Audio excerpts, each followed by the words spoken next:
Es- En cuanto me digan, ¿ya podemos comenzar? Sí, Muchas gracias. Muy buenas tardes tengan todos ustedes. Sean bienvenidos a esta ceremonia de inauguración del 59º año académico de la Academia Nacional de Medicina de presidente de nuestra academia. Asimismo, tenemos algunos invitados y autoridades de honor el día de hoy, como lo es el señor rector, doctor Enrique Graue. Asimismo, el doctor Víctor Hugo Borja Burto, titular de la Unidad de Educación e Investigación del Instituto Mexicano del Seguro Social, en representación del director general del Instituto Mexicano del Seguro Social, maestro Zoé Robledo Aburto.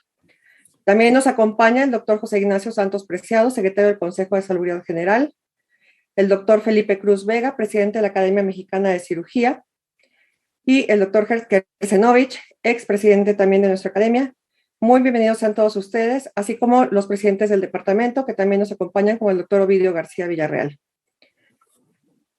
Doy la bienvenida también a los demás integrantes de la mesa directiva, doctor Germán Fajardo, vicepresidente de nuestra academia, y también el director de la Facultad de Medicina de la Universidad Nacional Autónoma de México, doctor Miguel Abdo, tesorero, doctor José de Jesús Flores Rivera, secretario adjunto.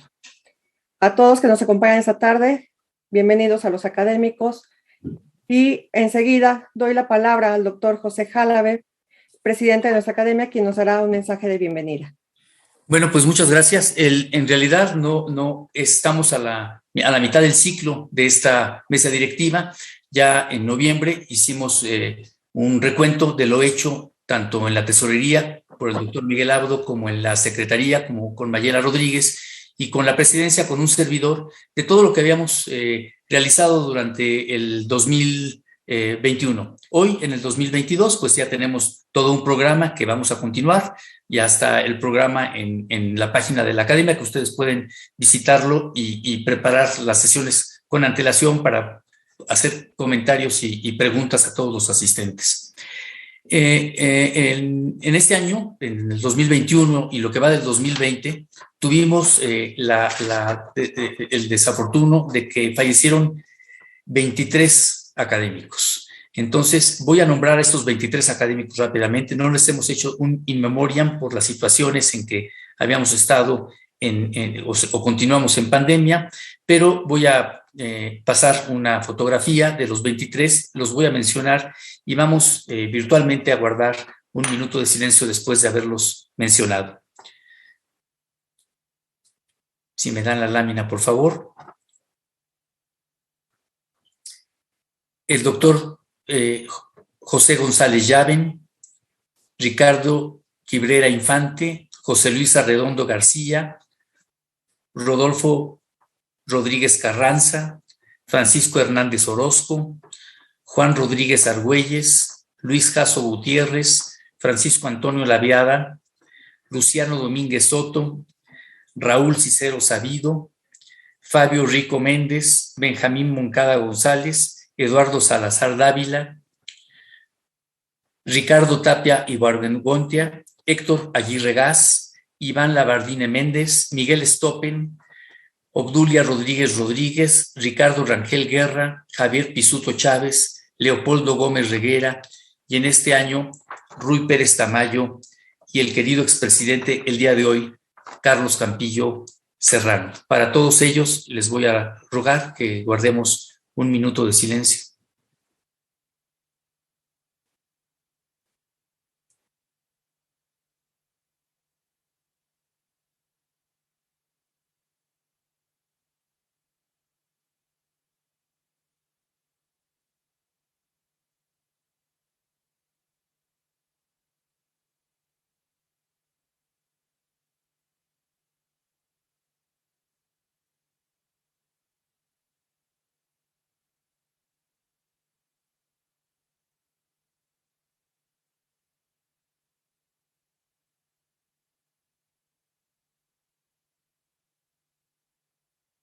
Descansen en paz nuestros queridos compañeros académicos. El día de hoy les decía, falleció el expresidente don Carlos Campillo, aparentemente de un infarto, según me informó el doctor Fajardo, y hasta hace unos días estaba estaba muy bien, todavía colaboró con nosotros el año pasado en 2 simposios extraordinarios. Entonces, a todos ellos les deseamos que descansen en paz. Como les decía, no vamos a dar más discursos en relación a lo hecho, porque se dio en noviembre y está en la página de la academia, todo lo hecho por esta mesa directiva. Ha sido una mesa directiva muy activa, en donde hemos tenido nuestras juntas ordinarias semanales y nuestras sesiones semanales, además de muchas otras sesiones extraordinarias que hemos venido realizando y varios webinars. También hemos participado con el Consejo de Salubridad General, que se encuentra aquí con nosotros el doctor Santos Preciado. Hemos acudido a todas las juntas con voz y voto, donde se han discutido algunos temas de interés. Hemos tenido contacto, por supuesto, con la Universidad Nacional Autónoma de México. Le agradezco al doctor Graue la presencia, el honor que nos hace con su presencia en esta sesión, y lo invitamos a que participe todos los miércoles, por supuesto, aquí con nosotros. Y lo más importante es que es una mesa directiva en donde tenemos una actividad dinámica, permanente y constante. Nos enfrentamos a muchos desafíos, nos enfrentamos a muchas controversias, pero llegamos siempre a conclusiones en donde escuchamos todas las voces. Los quiero, por cierto, invitar, y de una vez lo comento, para el próximo miércoles le toca la sesión a la Academia Nacional de Medicina con la Secretaría de Salud, y seguramente habrá muchas discusiones. Hemos escuchado aquí, por supuesto, a muchos académicos con muchas tendencias durante todo el año, y todos son muy respetados, y a todos los cuestionamos y a todos les podemos hacer algunas propuestas. Entonces, de tal manera que la academia se muestra respetuosa en ese aspecto.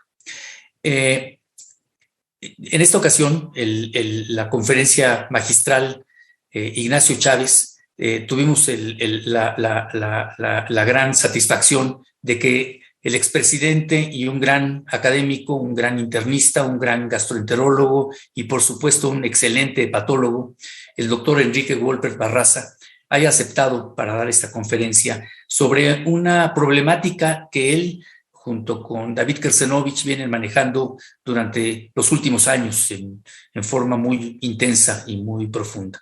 Entonces yo le agradezco mucho a Enrique Wolpert que haya aceptado en participar. Te doy la palabra, mi querido Enrique, para que in vitro, o sea, en forma virtual, le llamamos in vitro ahora, en forma virtual, nos hagas favor de presentar tu conferencia.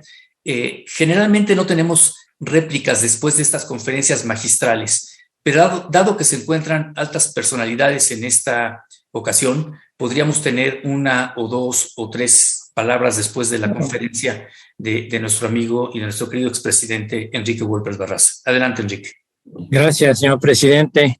Pues si me hacen favor de pasar la plática, está grabada, no se pudo hacer presencial, como ustedes lo estamos comprobando ahora, y si la empiezan a pasar en la cabina, la tienen, por favor. Es un gran honor, José, te aprecio mucho, te agradezco mucho la invitación para dictar esta conferencia que lleva el nombre de nuestro maestro queridísimo Ignacio Chávez. Doctor José compañeros académicos, señoras y señores, agradezco la invitación para dictar la conferencia Ignacio Chávez.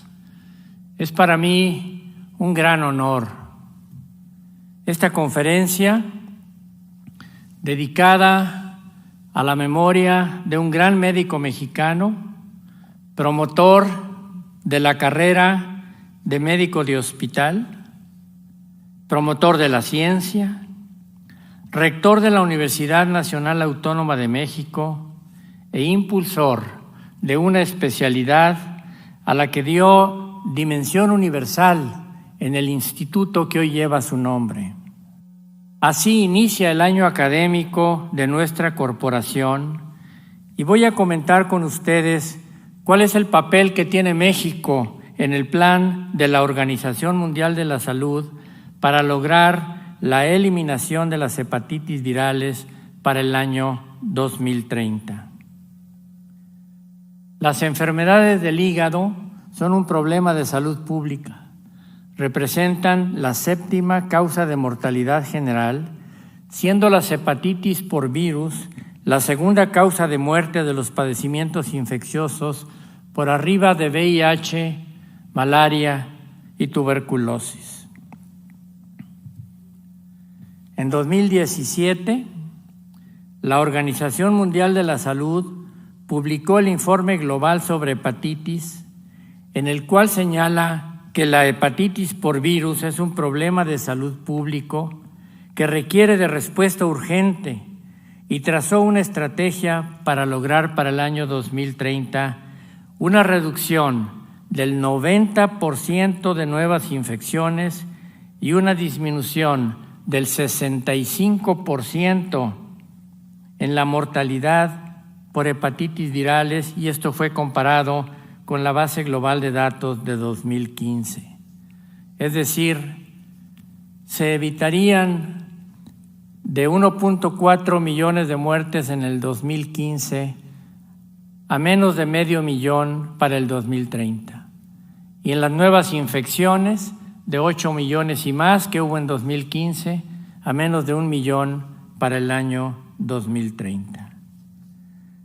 Todos los países miembros, incluido México, se comprometieron a hacer el mayor esfuerzo para conseguir estas ambiciosas metas. Cuando hablamos de hepatitis, nos referimos casi exclusivamente a estos 5 tipos distintos de virus. No son los únicos. Está Epstein-Barr, Coxsackie y otros virus que de manera tangencial pueden lastimar e inflamar al hígado, pero nos vamos a referir a estos 5 tipos de hepatitis por virus. Todos ellos han sido plenamente identificados. Conocemos su estructura, su forma de transmisión, las manifestaciones clínicas a que dan lugar tanto en su etapa aguda como crónica, el tratamiento y las medidas de prevención y todo lo relacionado con estos virus. Virus A y virus E son en más del 95% de los casos autolimitadas. Solo producen hepatitis aguda. Se transmiten fundamentalmente a través de la exposición del agua o alimentos contaminados por la vía oral fecal y no evolucionan a formas crónicas como cirrosis o cáncer de hígado.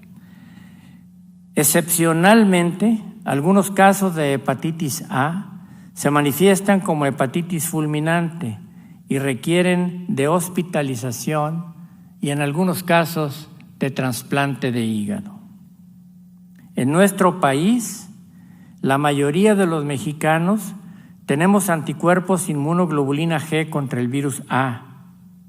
Esto fue publicado por el académico Jesús Kumate en los años 60, en donde demostraba que más del 85% de los sujetos adultos estudiados en México tenían este anticuerpo IgG contra la hepatitis A.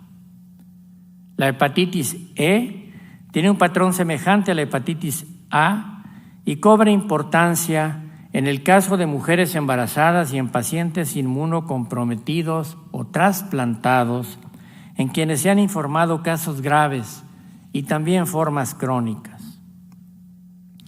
Para la hepatitis A existe una vacuna altamente efectiva y disponible en todo el mundo desde finales de los años 70, mientras que para la hepatitis E existe una vacuna estudiada en China, país al que se le otorgó licencia para su producción en 2011, pero que no está disponible.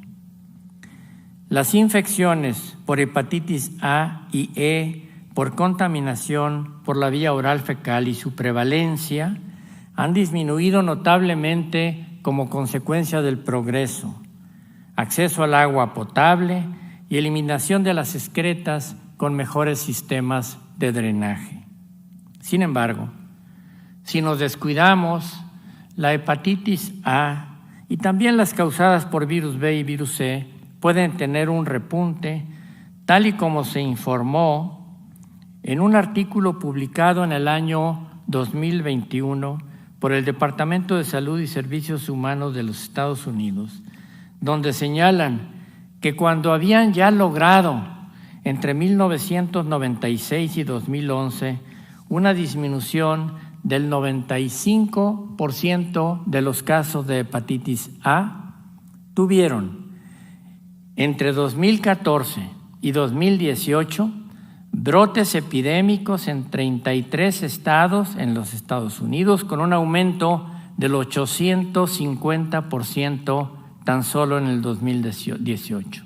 En ese año se reportaron 12,474 casos y de ellos el 61% requirieron de hospitalización. Estos brotes fueron atribuidos a contagios de persona a persona, en usuarios de drogas y personas en situación de calle. Mencionan también un repunte de los casos de pacientes con hepatitis aguda, no crónica, hepatitis aguda por virus B y C, del 11 y 71% respectivamente. La hepatitis B. La prevalencia global en la población general se ha calculado en 3.5%, es decir, que pueden existir 257 millones de personas con hepatitis B crónica y muchas de ellas no lo saben. Esta prevalencia es variable en diferentes regiones del mundo, siendo mayor en África y en el sureste asiático, y también varía en pacientes que tienen otras enfermedades, como por ejemplo VIH, en donde la prevalencia llega a ser hasta del 7.4%. Lo mismo sucede en aquellas personas que se inyectan drogas ilícitas y en hombres que tienen sexo con hombres. Más de la mitad de las personas infectadas, aproximadamente el 68%, desconocen que lo están, ya que son asintomáticos y solo manifiestan la enfermedad cuando aparecen síntomas y signos de cirrosis y de insuficiencia hepática avanzada. La mayor parte de las infecciones por virus B ocurren alrededor del nacimiento y en los primeros años de la vida. Sin embargo, se han publicado en los últimos años brotes de hepatitis B en jóvenes usuarios de drogas intravenosas y también por transmisión sexual. De ahí la importancia de la vacunación universal. Hepatitis C. La infección por el virus C causa hepatitis aguda y en más del 80% de los casos evolucionan a formas crónicas. La prevalencia global de hepatitis C, tomando en cuenta solo a los pacientes con viremia, es decir, aquellos con hepatitis crónica y activa, se ha calculado en el 1%, es decir, alrededor de 71 millones. La prevalencia y la incidencia han venido disminuyendo en los últimos años, no así la mortalidad, y la mortalidad es consecuencia de las complicaciones tardías, cirrosis, insuficiencia hepática avanzada y cáncer en pacientes infectados que no recibieron tratamiento. En México tenemos una prevalencia menor, alrededor del 0.4 al 0.6%, pero varía y es mayor si estudiamos, por ejemplo, pacientes en hemodiálisis, en quienes se ha reportado hasta 7.4%, en enfermos con VIH es todavía mayor, hasta 12.1%. Un problema importante lo representan los sujetos privados de la libertad. Hay varios informes publicados de la mayor prevalencia de hepatitis B y C en personas que están en prisión, y esto ocurre casi en todos los países. Aquí en la Ciudad de México se estudió y se corroboró la magnitud del problema en las prisiones, encontrando una prevalencia del 3.3%, la cual fue considerablemente mayor, hasta el 43.1%, si los prisioneros tenían historia de uso de drogas inyectadas. Las personas que se inyectan drogas intravenosas y los hombres que tienen sexo con hombres tienen el mayor riesgo de infectarse no solo con virus B y C, sino también con el VIH. La hepatitis D está causada por un virus incompleto, el virus D o delta, que se transmite en la mayoría de los casos por vía percutánea y que infecta únicamente a aquellos pacientes que ya tienen hepatitis por virus B. Este fenómeno, al que se conoce como superinfección, agrava considerablemente el pronóstico de los enfermos con hepatitis B. Hoy debemos de considerar también el reto que constituyen las poblaciones migrantes y que se ha acentuado recientemente. Algunas personas de estas poblaciones tienen enfermedades del hígado y no lo saben, y si no hacemos un diagnóstico oportuno y damos el tratamiento adecuado, se van a agravar y constituyen, además, una fuente potencial de contagio si están infectados con los virus B y C. Al hablar de los esfuerzos de México para apoyar la iniciativa global en la eliminación de las hepatitis por virus, me voy a referir únicamente a las hepatitis B y C y no a las hepatitis A, D y E. La Organización Mundial de la Salud ha señalado que existen 257 millones de personas en el mundo con hepatitis B y 71 millones con hepatitis C. Estas son las dos hepatitis virales que evolucionan a formas crónicas y se asocian a cirrosis hepática con sus complicaciones y a cáncer primario de hígado, y son responsables del 96% de la mortalidad por hepatitis. Este es el escenario que queremos cambiar con la vacunación universal contra la hepatitis B y su tratamiento con medicamentos que controlan la enfermedad, y en hepatitis C con la curación de todos los pacientes diagnosticados. No va a ser fácil lograrlo. Se requiere del trabajo conjunto de las naciones, implementando modelos educativos que ayuden a concientizar a la sociedad de la existencia de las enfermedades del hígado y en particular de los hepatitis. A eliminar el estigma y la discriminación que pueden sufrir los enfermos con estos padecimientos. A diseñar esquemas de tamizaje para lograr el diagnóstico en grandes núcleos de población, sobre todo en grupos vulnerables.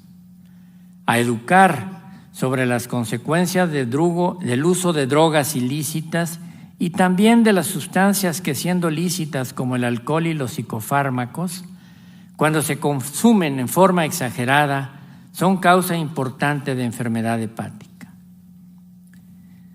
La eliminación de las hepatitis por virus implica también derivar los esfuerzos de la atención de individuos a un enfoque de salud pública, para interrumpir así la transmisión de la infección a través de la prevención y el tratamiento oportuno. Se requieren estrategias innovadoras de financiamiento para apoyar un programa nacional con el concurso de organismos no gubernamentales y la sociedad civil en general. Todos tenemos un papel fundamental y debemos insistir que el programa para la eliminación de las hepatitis virales esté en la agenda de salud del gobierno. Desde el siglo II de nuestra era, Galeno reconocía el valor de la medicina preventiva y el fomento de la salud cuando señalaba, y cito, como la salud precede a la enfermedad en importancia y en el tiempo, hemos de considerar en primer lugar los medios para preservar la salud y después la mejor forma de curar la enfermedad. Fin de la cita. Hoy disponemos de vacunas, Las vacunas nos han permitido evitar muchos padecimientos infecciosos y eliminar de la faz de la tierra a la viruela que ocasionó millones de muertes en todo el mundo. La estrategia para México implica profundizar los esfuerzos en las acciones que con excelentes resultados se han realizado en el pasado. En materia de vacunación, no olvidar que desde hace muchos años el Programa Nacional de Vacunación, que impulsó el infectólogo Jesús Cumate como secretario de Salud, hizo de este programa uno de los más eficientes del mundo. Él se refería a equidad inmunológica, cuando todos los niños estuvieran igualmente protegidos. Hoy diríamos, con respecto a la vacuna contra la hepatitis B, y me adelanto a incluir a la vacuna contra el SARS-CoV-2, todos igualmente protegidos. Desde la década de los 90, tenemos vacunas altamente efectivas para prevenir la hepatitis A y B. La recomendación de aplicar la vacuna contra la hepatitis B en los recién nacidos en las primeras 24 horas y en general a todos los niños ha sido aceptada por casi todos los países. En México, desde 1995, la recomendación es únicamente para la hepatitis B, con 3 aplicaciones de la vacuna al mes y 6 meses después de la primera aplicación. La vacuna que se ha aplicado hasta este año del 2022 es Engerix B o sus genéricos, que contiene un solo antígeno en la región S.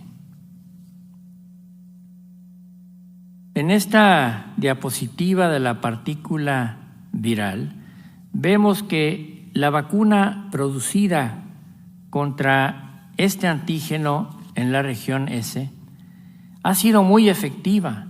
Tiene una protección hasta del 77% en los adultos. Hoy vamos a poder tener una vacuna todavía mejor. Este año, la FDA aprobó el uso de la vacuna Preebrio, que es una vacuna recombinante hecha con 3 antígenos del virus en esta región S, como tiene Engerix B, pero también en las regiones Pre-S1 y Pre-S2. Esta vacuna ha sido mucho más efectiva en términos de protección. Los estudios realizados en fase 3 demostraron una respuesta inmune muy robusta del 94.8% en adultos entre 18 y 45 años de edad que recibieron las 3 dosis de la vacuna. El nivel de seroprotección se observó desde la segunda inyección con el 90.4% de eficacia. La inducción de anticuerpos protectores con solo 2 dosis administradas tiene una gran importancia en aquellas poblaciones en quienes se requiere una seroprotección rápida, como por ejemplo en viajeros o en poblaciones migrantes, en quienes la tercera dosis a los 6 meses de aplicada la primera vacuna se vuelve complicada. México ha dado pasos importantes para lograr la eliminación de las hepatitis por virus, pero estos esfuerzos tenemos que darlos a conocer a la comunidad científica internacional, para que no estemos erróneamente calificados, como se aprecia en el mapa mundi, y sumarnos a través de varias organizaciones para estar, como de hecho lo estamos, en amarillo, es decir, trabajando para conseguir estas metas, pero desde luego no en rojo.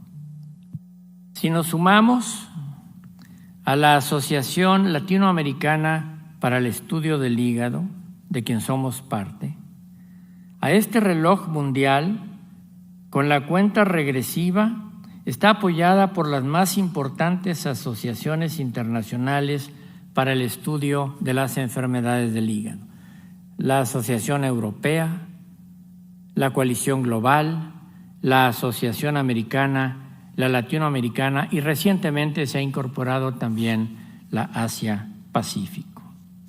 Tenemos entonces que mejorar la comunicación con la sociedad para crear conciencia de la importancia de las hepatitis virales.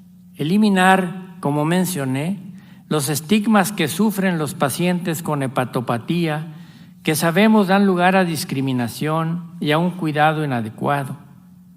Esta es una tarea difícil, pero debemos de insistir en ella. Se deben de impulsar las campañas de detección de hepatitis B y C en la población para tener un diagnóstico oportuno y lograr que todos los pacientes diagnosticados tengan acceso al tratamiento. En las enfermedades del hígado y en particular en las hepatitis B y C, el diagnóstico temprano es la clave. La visión de cómo enfrentamos a la hepatitis B y C tiene que cambiar. Tenemos que hacer mejor promoción de la salud, acciones de prevención, encontrar a los pacientes en acciones proactivas de diagnóstico para identificarlos en etapas tempranas y darles los tratamientos altamente efectivos con los que contamos ahora, antes de que desarrollen fibrosis hepática, cirrosis con sus complicaciones o cáncer de hígado.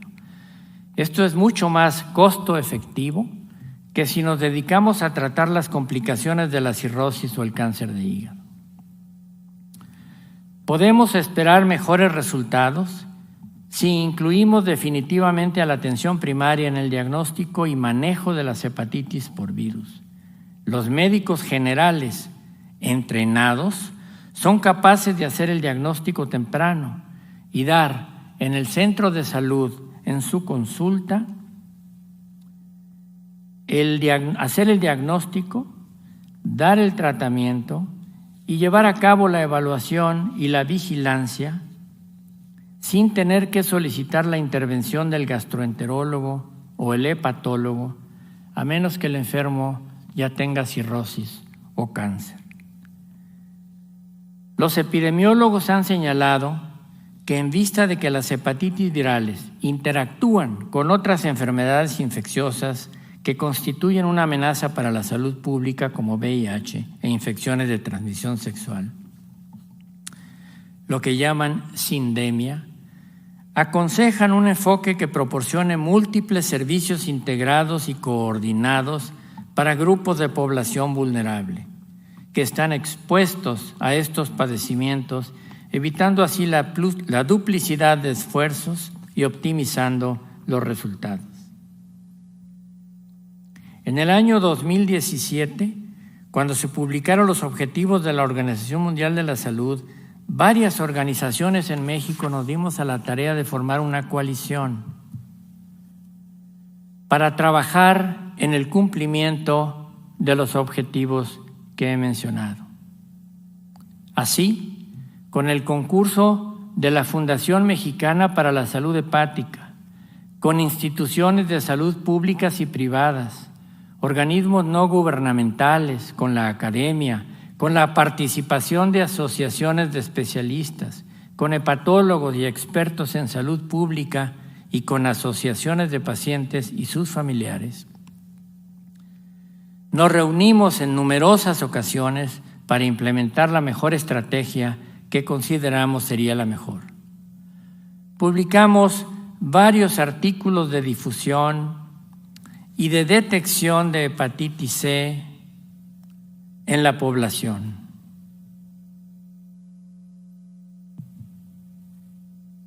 La coalición hizo un documento ejecutivo que ayudaría a las autoridades de salud en el desarrollo de un Plan Nacional de Prevención y Control de la Hepatitis C.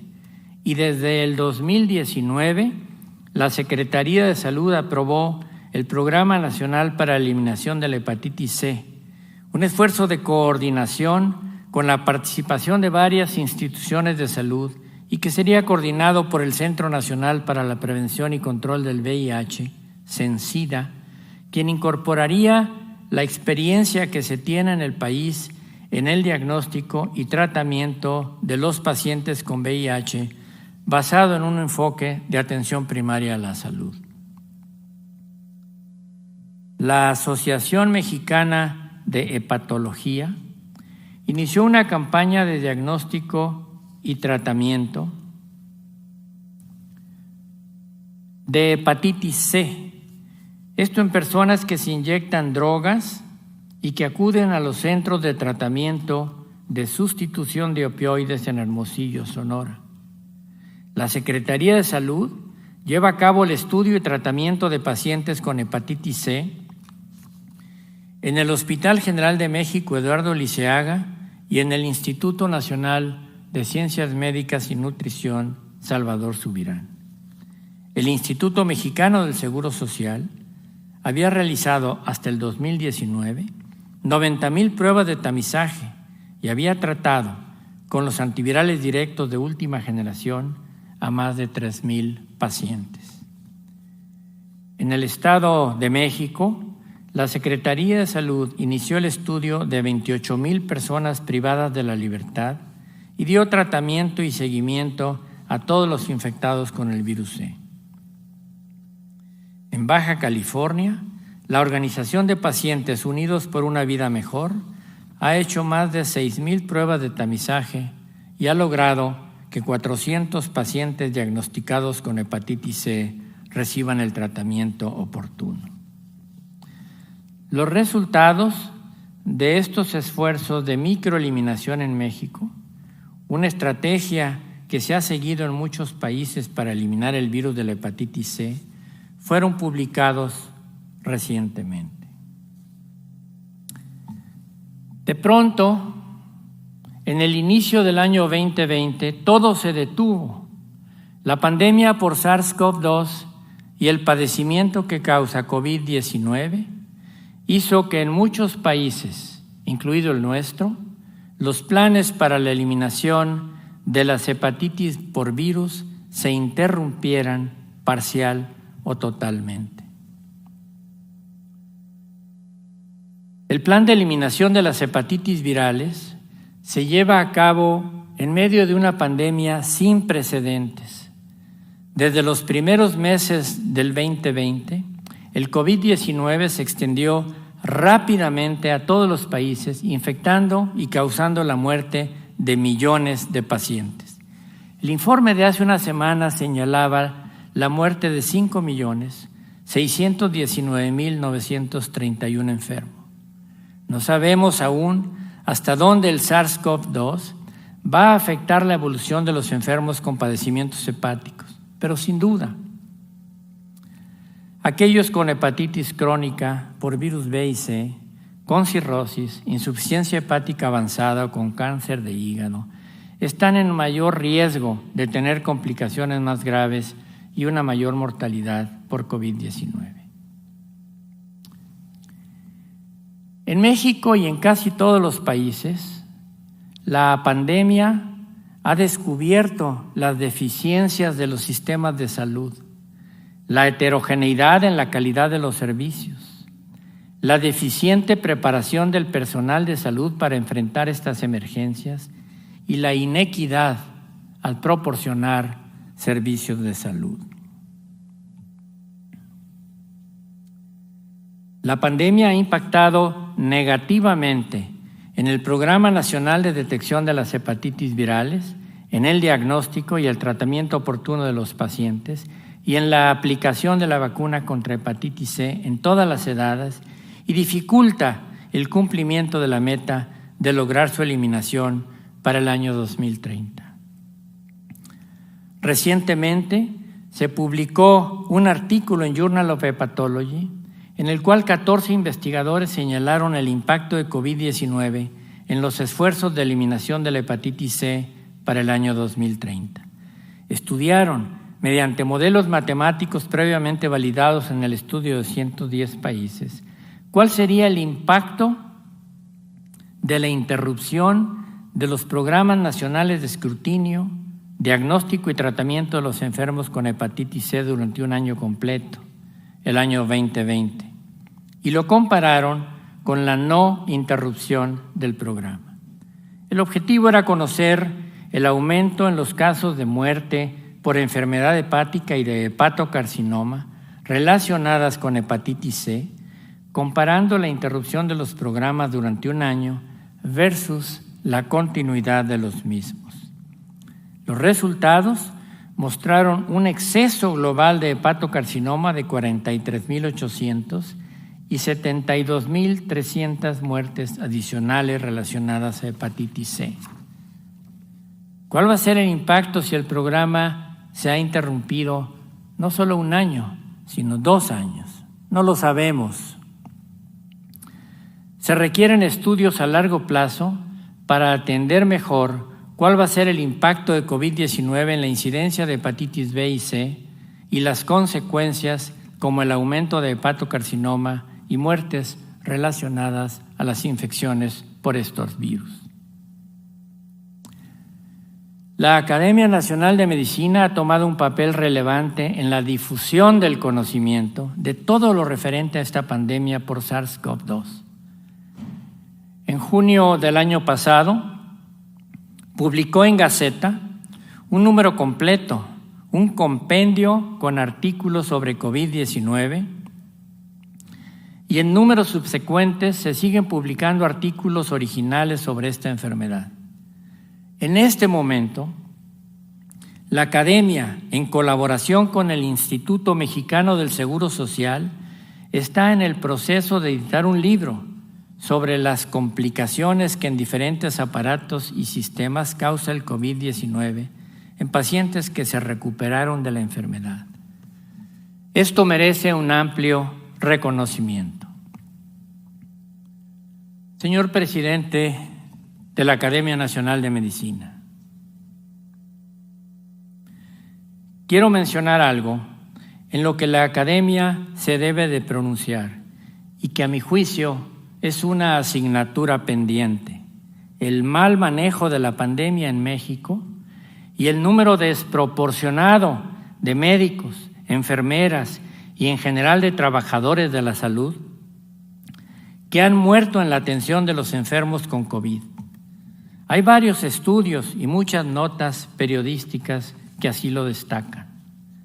Amnistía Internacional señaló que México es el país donde más trabajadores de la salud han muerto a causa de COVID-19 en todo el mundo. Y una de las causas, revela su encuesta, es que casi la mitad de los trabajadores no recibió equipo de protección personal. Se han publicado artículos en Lancet con declaraciones de enfermeras, médicos y personal sanitario que destacan malas condiciones de trabajo. La pandemia no ha terminado. El personal de salud está cansado, con burnout, y tenemos la obligación moral de hablar en su defensa. Muchas gracias.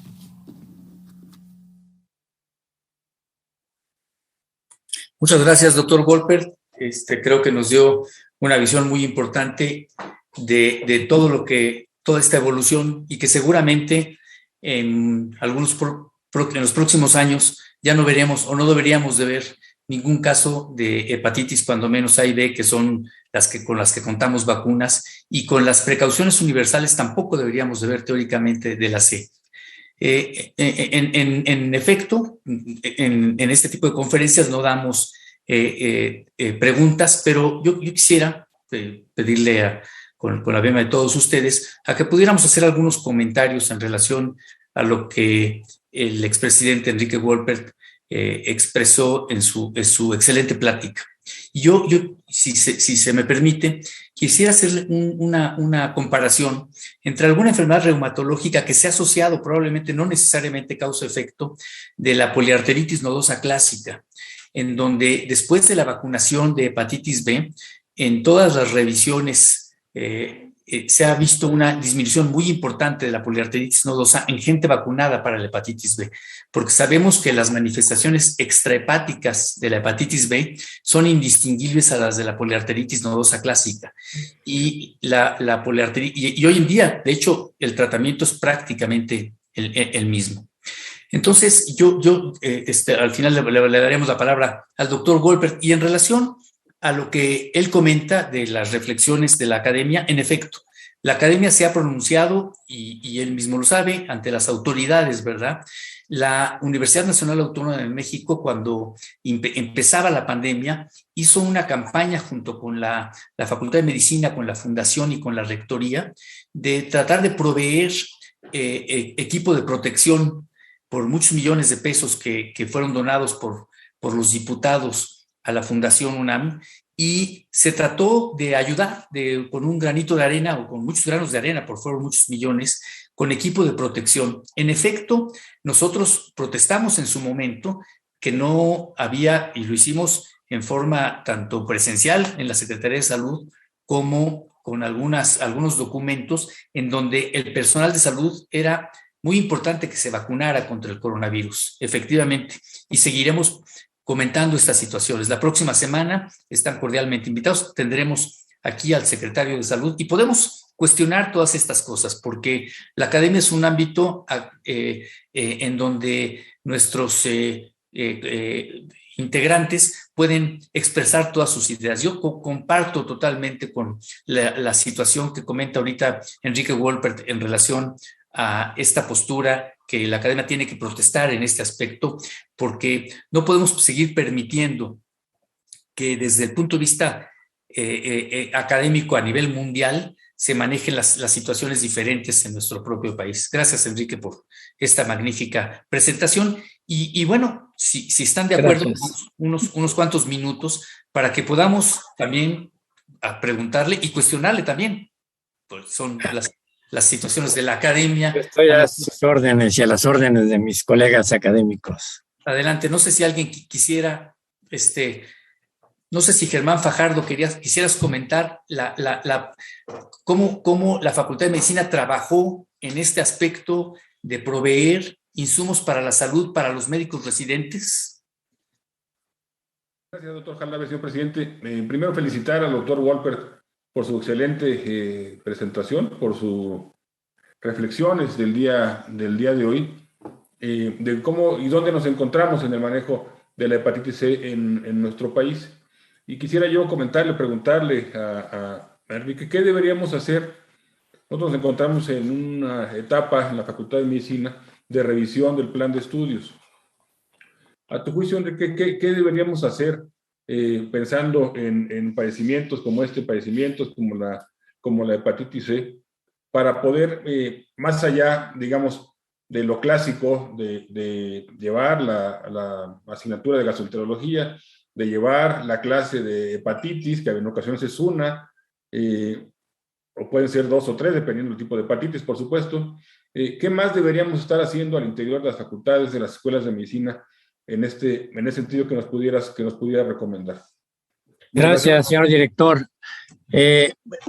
Varias cosas.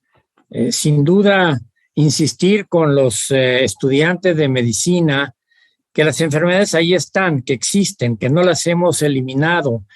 Y resulta difícil de entender cómo si desde hace 40 años o más tenemos vacunas con excelente protección, no todo el mundo está vacunado. Ahorita que mencionaba el presidente José Jalave de la similitud de algunos padecimientos con base inmunológica, periarteritis nodosa y otros, en donde la hepatitis B efectivamente puede formar complejos antígeno-anticuerpo y funcionar como una enfermedad de complejos inmunes, de manera que sí hay glomerulonefritis y hay otra serie de manifestaciones extrahepáticas. Pero volviendo a tu pregunta, Germán, que es muy, muy pertinente, yo pienso que los estudiantes de medicina, por ejemplo, debieran de saber que si en todo el mundo se vacuna al niño recién nacido, en las primeras 24 horas de nacido se les aplica la primera vacuna y luego al mes y a los 6 meses. En México entiendo que esto se hace en instituciones privadas, sin duda es lo que se hace en el Centro Médico ABC, pero entiendo, y esto quizás es una pregunta que se le puede hacer al señor secretario de Salud, Jorge Alcocer, la próxima semana, que en México, habiéndose aplicado con mucho éxito, cuando otro expresidente de la academia el doctor Juan Ramón de la Fuente era secretario de Salud. Se aplicó la vacuna de la hepatitis B precisamente antes de las 24 horas de nacer y después al mes y a los 6 meses. Ahora se ha compactado la vacuna de la hepatitis B, entiendo, con la hexavalente. En la hexavalente, ahí va la vacuna contra hepatitis B, nada más que esta no se pone en las primeras 24 horas de la vida. Entiendo que se pone, no sé si a los 2 meses o después, y van a estar protegidos, pero no con la protección universal que se logró a partir del año de 1995, cuando se aplicaba de manera distinta, en distinto momento, la vacuna contra la hepatitis B y después la que en ese entonces había, que era la pentavalente. Esta es una de las cosas que se pueden hacer. Y otra, decirles que a la hora de que se reciban como médicos generales y después de haber hecho el internado de pregrado, el servicio social, etcétera, ellos pueden tratar estos enfermos.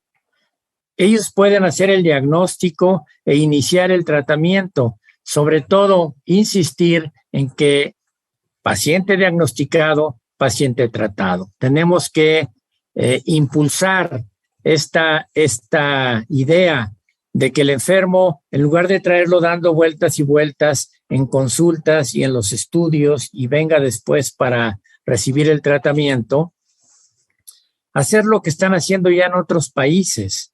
El enfermo llega un día, ese día tiene el diagnóstico y ese mismo día puede empezar el tratamiento.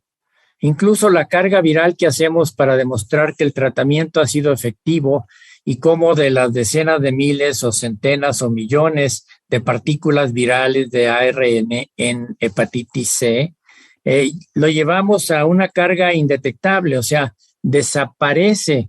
Es una enfermedad infecciosa que podemos decir que sí podemos curar. Entonces, este estudio que demuestra cómo la carga viral puede llegar a cero, a ser indetectable, en algunos sitios ya ni siquiera la hacen. Y la razón es que estos fármacos antivirales directos de última generación, en un 95% o más, curan al enfermo. Entonces, si lo vamos a curar, mejor preocuparnos porque una vez diagnosticado reciba las 12 semanas de tratamiento que requiere y con eso el 90 o 95% van a estar curados sin necesidad quizá de insistir en que regresen 3 meses después para hacerse una prueba. Enrique, no sé si alguien más quisiera. Estaba pidiendo la palabra el doctor Rogelio Espinosa. Sí, Rogelio, a tus órdenes.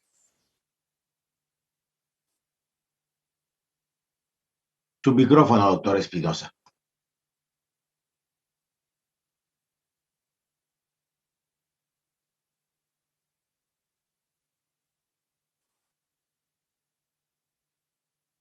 Adelante, Rogelio.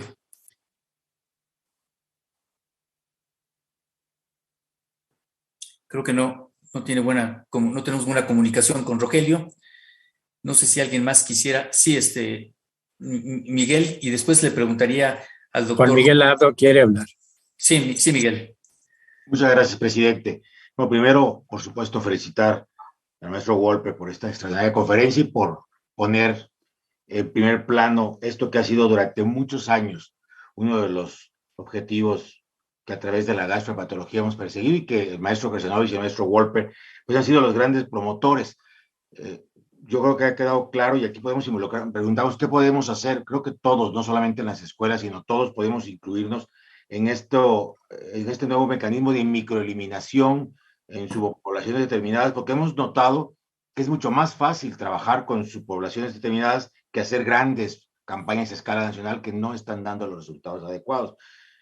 Yo le preguntaría al maestro Wolper, a don Enrique, más allá de gastro y de hígado, donde, bueno, trabajamos mucho estos temas, y en la Academia de Cirugía, por cierto, el maestro Felipe Cruz Vega, se han hecho foros para hablar de hepatitis C con la académica doctora Graciela Castro.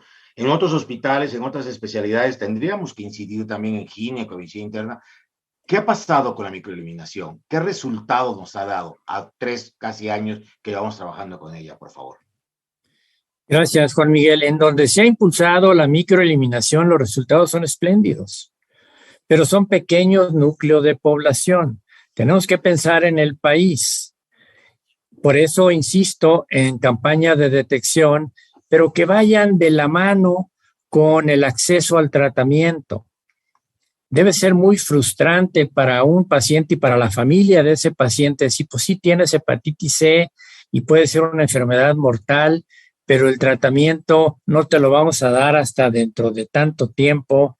Eso es frustrante. Tenemos que insistir en que paciente diagnosticado inicia en el momento en que se haya confirmado el diagnóstico con la carga viral, iniciar el tratamiento, de ser posible darle el tratamiento completo y hacer un ejercicio de seguimiento de que va a tomar una pastilla todos los días durante 12 semanas, al término de los cuales en más del 95% de los casos va a estar curado. Hablo de hepatitis C.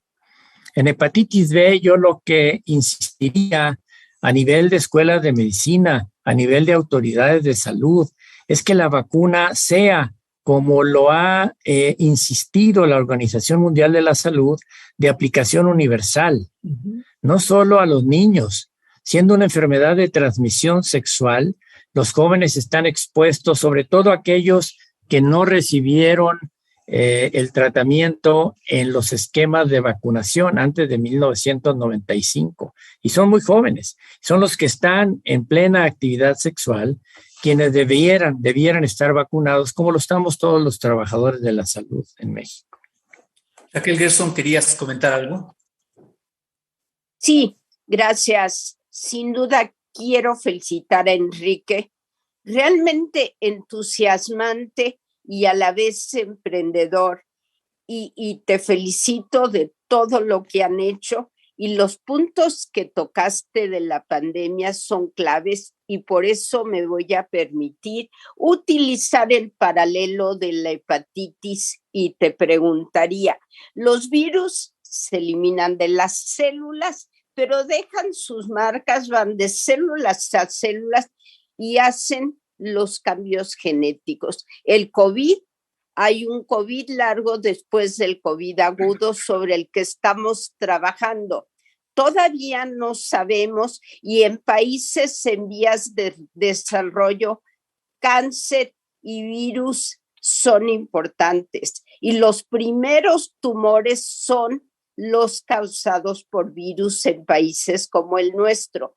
A mí me gustaría que me comentaras el paralelo en relación a COVID-19, al COVID largo, a la persistencia crónica, como hablaste de la hepatitis y del cáncer.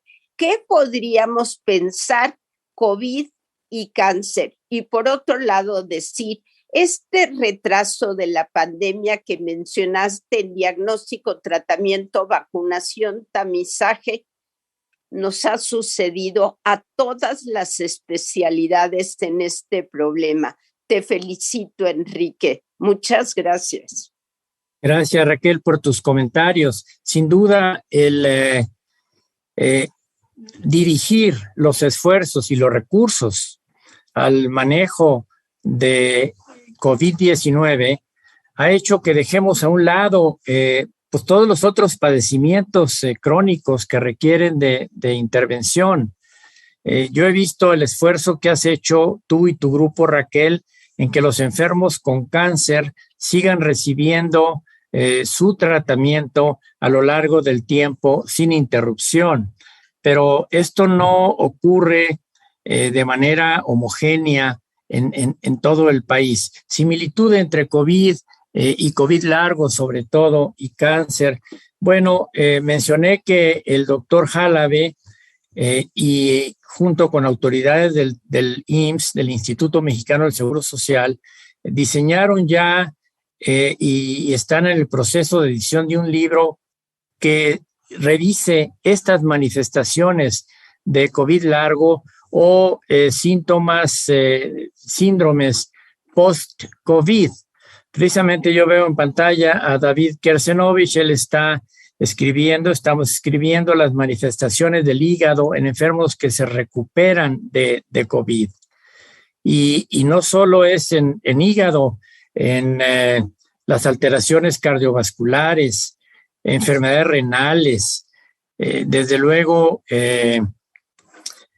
depresión, ansiedad y cosas que nuestro querido amigo y expresidente Carlos Campillo, que falleció hoy, estaba estudiando con mucho interés. Todas las alteraciones en la esfera psicológica que dejan el COVID largo y que el enfermo no sabemos cuánto van a tardar con ellas. No sabemos, en hígado sí se ha visto, y esto lo muestra David, y espero que el libro que será editado por la Academia y el Seguro Social pueda estar disponible pronto, pero como muchas de las alteraciones del hígado en el enfermo que tiene COVID en ese momento, la mayor parte van a regresar a cifras normales, pero cada vez vemos más artículos publicados en donde alteraciones del árbol biliar, además de las alteraciones hepatocelulares, pueden prolongarse.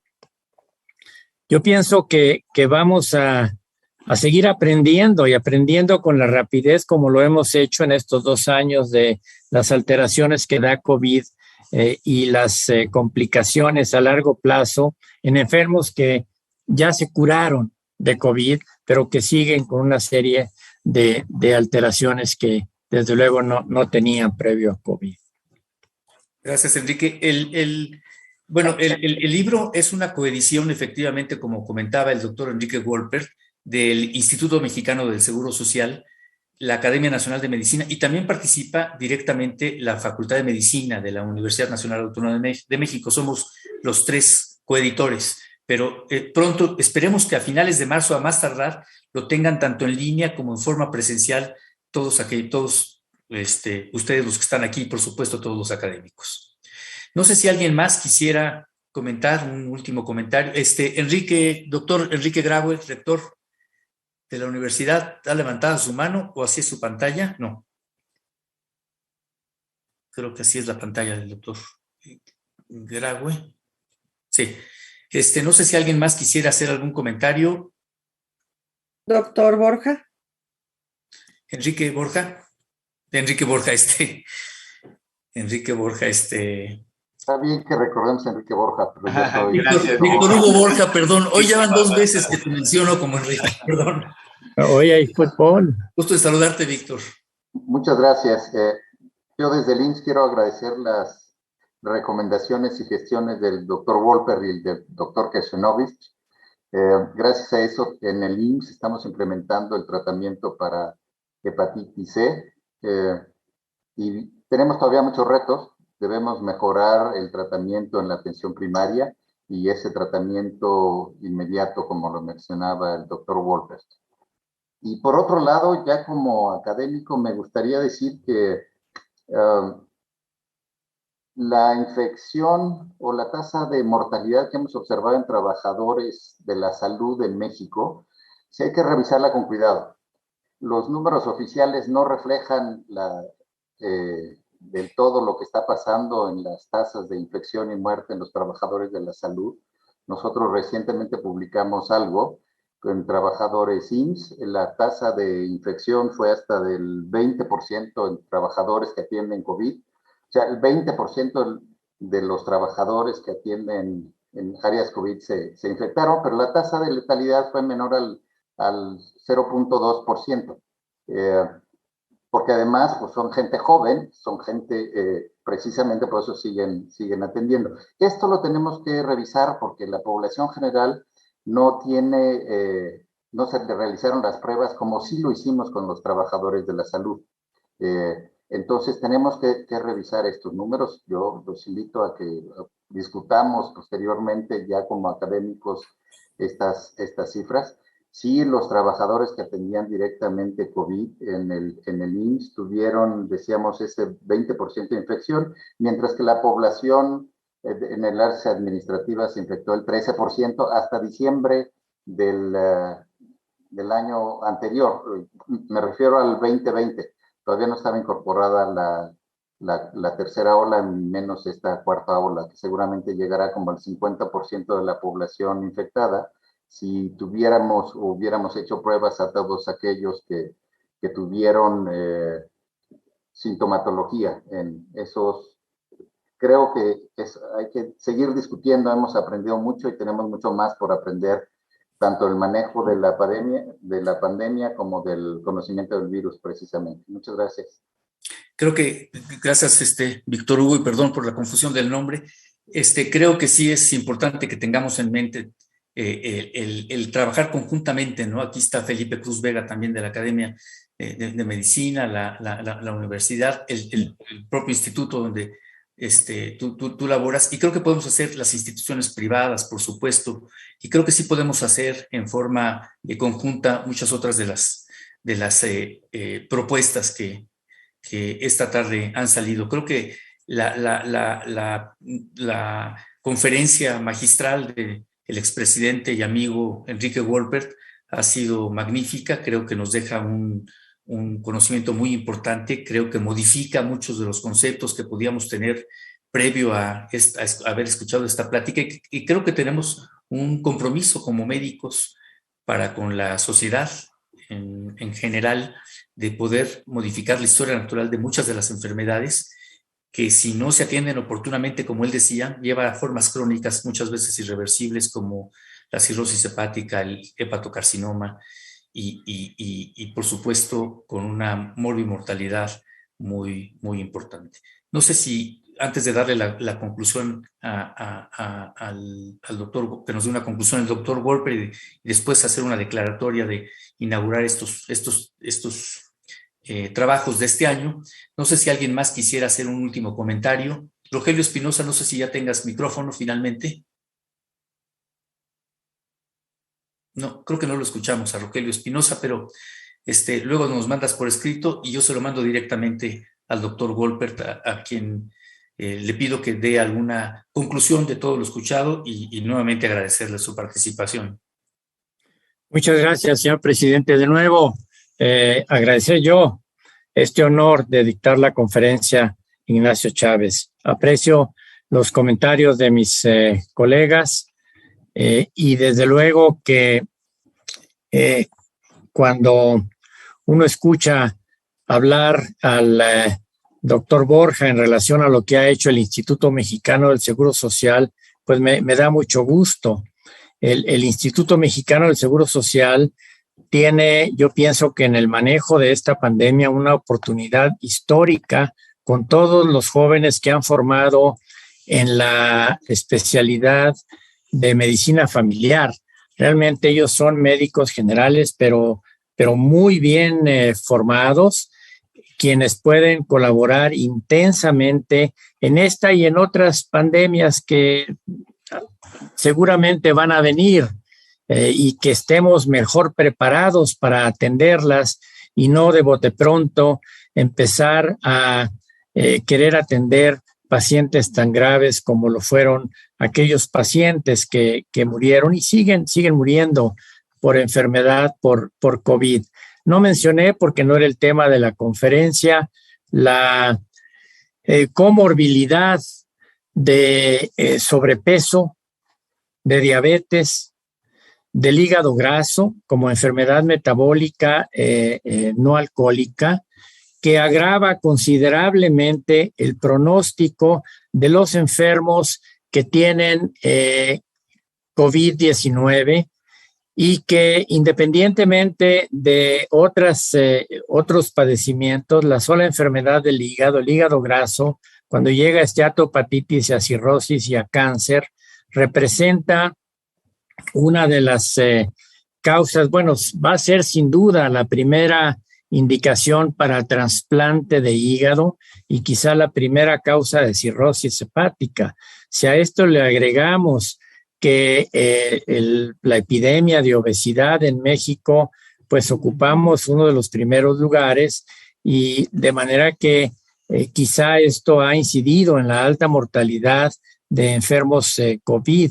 Si ya tienen hígado graso, esteatohepatitis, insuficiencia hepática y además COVID, el pronóstico se agrava considerablemente.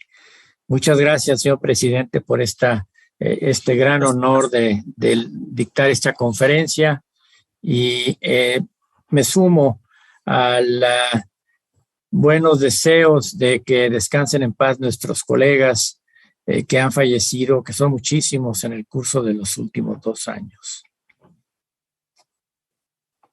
Muchas gracias, doctor Wolpert, por esta conferencia y por estos retos que nos deja sobre la mesa. Haremos entrega de su diploma físicamente en su oficina. Por este día lo haremos virtual. Pero muchísimas gracias. Yo creo que nos deja pensando a todos en estos nuevos retos y retomar estas hepatitis como un tema prioritario. De esta manera, solicito al doctor José Jalabe realice la declaración inaugural de este 159º año académico. Adelante, presidente. Gracias, Mayela. Muchas gracias. Bueno, antes de declarar la inauguración, están ustedes cordialmente invitados para el día 15 de febrero, el próximo martes. Se conmemora el Día del Cáncer Infantil. Entonces vamos a tener una sesión extraordinaria de la Academia por esta misma vía de cáncer infantil. Y ahora que hablaba Enrique Wolpert de la obesidad, también en el Día Mundial de la Obesidad, que va a ser el 4 de marzo, junto con el Instituto Nacional de Salud Pública, tendremos una sesión extraordinaria también por vía virtual. Están ustedes cordialmente invitados y, como les decía, el próximo miércoles a las 5 de la tarde tendremos la sesión reglamentaria de muchos años de antelación que se realizan cada año de la Secretaría de Salud con la Academia Nacional de Medicina, por lo cual están cordialmente invitados y seguramente después de esta sesión tendremos algunas preguntas o cuestionamientos que podemos hacer a las autoridades que vengan en ese día.